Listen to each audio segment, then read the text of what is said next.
Okay, so if you could give me your name, please. I'm Zach Queen. I'm a 15. Okay. How old are you? 22. Okay. What military branch were you Marine part Corps. of? Okay. And what was your entry rank into the military? So I enter as a candidate because I went through officer candidate school the last 2 summers. So I'll be a lieutenant when I commission in 2 weeks. Okay. That's awesome. Yeah, I'm excited. And your exit rank, you're Unknown. right. Yeah. Okay.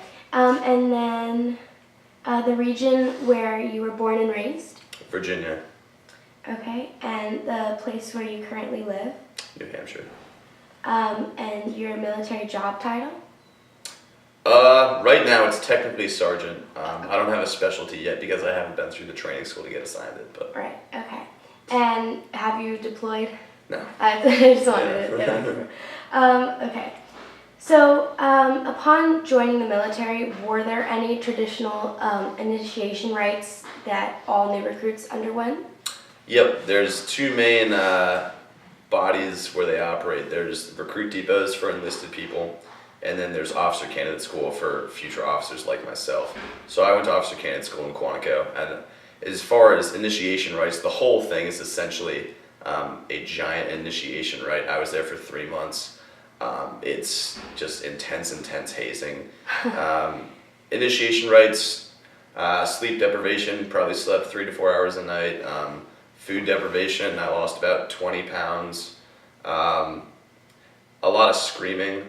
You've never been screamed at or screamed so much in your entire life. Another thing about the initiation is uniformity. So everyone has your head shaved. You all wear the same gear. Everyone looks the same. They make a great effort to hammer into your head that you're not special or different. And it's only down the line that you get more of your individual identity back. So I'd say that the main thing about the initiation is breaking down and completely destroying the civilian part of you before they build back what they want. Okay. So would you say that like increased group cohesiveness? Absolutely, because it doesn't matter if you were black, white, Jewish, Christian, whatever, where you come from, you're in that point exactly the same because you're just concerned about survival at that, you're worried about getting through the next day, so it doesn't matter what your differences were coming in. That's super interesting. I'm gonna close the door really Sure quick thing. because I don't want people to make noise. Okay. So were there any superstitions that had been in place before you joined?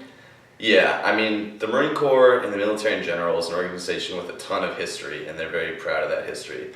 I don't think you're looking for like the specific history, but like some of the funny, myths are, there's this thing called the green weenie, which is not a real person or thing. It's just this abstract concept that people will, chalk off bad things that happen. They'll say, oh, it's the green weenie again. So if a car breaks down or, if a piece of equipment doesn't work, they just say, we're just getting screwed by the green weenie again. So it's just this abstract concept of something out there that just brings misfortune. The other thing that far predates me is the idea of a Jody boy, which is, so military people will leave for a long period of time on deployments, training, exercises, whatever. And a Jody is just the name of any guy that will move in on their wife or girlfriend or whatever. So he's not any specific person, he's just any guy that moves in on a military spouse or girlfriend. So that's something that was definitely very prevalent, and they made jokes about it all the time, like, Jody's nailing your girlfriend right now, candidate, and things like that. So I'd say those are the 2 big ones. There are smaller ones like certain foods and MREs that are bad luck, and you throw those out, things like that. Or superstitions that it always rains whenever you're going into the field, just that the weather gods are somehow conspiring against you. That's so interesting. Yeah. Did you tell any of these superstitions to like other new recruits? Yeah, so it's interesting, at Dartmouth there's a handful of us going through this program, so I have a couple friends that are going down next week actually, and I joke with them about it, but it's hard for them to really understand if you haven't been, in that environment on your own. It's difficult to really explain. That's really interesting stuff. Okay, so Do you or any members of your unit have any symbolic tattoos? I personally don't have any tattoos. I can say that tattoos are a huge part of military culture, and it's interesting. People associate tattoos, I think, a lot with like white trash or something like that, but that's not my experience at all. I think it's a way to. I've actually heard it used as an explanation for like getting a conversation going. Like if vets will meet each other, like what does that tattoo mean? What does that tattoo mean? It's like a way of kind of breaking down that initial barrier between two people so they can talk about their experiences. The Marine Corps has a lot of tattoos. I mean, there's a lot of people that get the Eagle, Globe, and Anchor on their chest or on their arm or whatever. Honor, courage, commitment, people get that tattooed. Any sort of like, Marine themed tattoo, like the Marine Bulldog, that's kind of like the mascot or whatever. People will get that. I probably will get tattoos after I commission. I would imagine so. Okay, that's awesome. So it's like a symbol of unity then, I guess, kind of. Yeah, it's a symbol of unity. It lets other people know, maybe if you're out in the civilian world, that you're a Marine. Or I think it's also a way that people show that they're different from a lot of other people. Like you go around Dartmouth, most people here don't have tattoos, and it's really easy to pick the veterans out. I'm sure you've noticed because they have like forearm tattoos and like leg tattoos, and it's very like easy to identify that guy's a veteran. So I think it's kind of cool. That's very cool.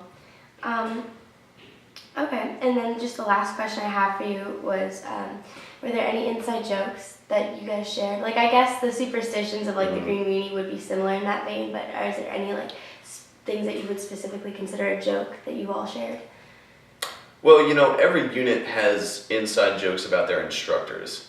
So we would never, ever, ever tell these to our instructors, but, when lights were out or during, like, the last couple of days or whatever, we had, all these jokes about our various instructors. I don't know if any of them are really we can just say that, like, every unit has inside jokes, and I think it's important that they have inside jokes because, again, you're talking about unit cohesion, group cohesion, and having that kind of shared experiences, those shared inside jokes helps you form a bond, which is important if you're working, in a combat situation or something like that. All right. Well, those are all the questions I have for Great. you. Thank you. So Yeah, articulate. absolutely. Awesome.